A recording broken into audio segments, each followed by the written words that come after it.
Europe has been championing in every rent cause under the sun, at least on paper. It has been sermonizing on all virtues from the so-called position of strength. But while taking a moral high ground, it forgets that it has lost hegemonic control over the narrative. With each passing day, the liberal continent will be held accountable for all the preachings it has been pressing on others. And the labor market data speaks volumes about the charade Europe has been carrying out in the name of gender parity. Hello and welcome to TFIGlobal, the foreign affairs and geopolitical analysis arm of the TFI Media Group.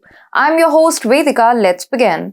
In a media interaction, the EU Commissioner for Equality, Helena Dali, highlighted the prevailing gender discrimination in the EU member nations. She stressed that the European Union and its member countries should work to ensure that women stay in the labor market. With this, she argued that the Union can avoid throwing away trained human capital.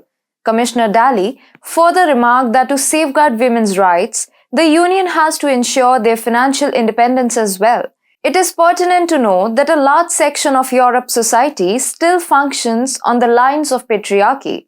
Evidently, as per the Eurostat, in the year 2020, around 77.2% of working-age men were employed. Contrary to that, only 66.2% of women received employment. Ironically, this stark difference in employment opportunities comes against the backdrop that more women than men graduate from universities in Europe.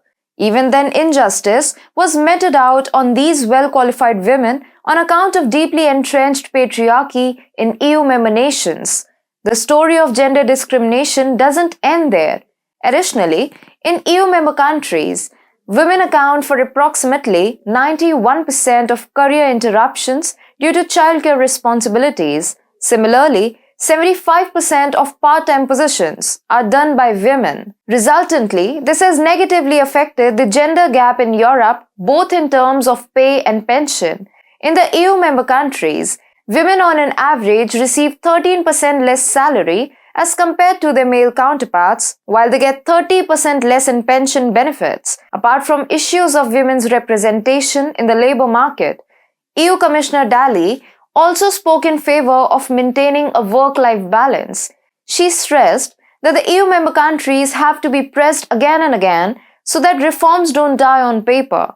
For example, the Work-Life Balance Directive was adopted in June 2019. Although it was the right step to improve access to family leave and flexible work arrangements, yet it has not yielded its desired results. Focusing on a pragmatic approach, Commissioner Dali added that the Union has to make sure that apart from its moral argument, the member states understand the economic argument behind gender parity.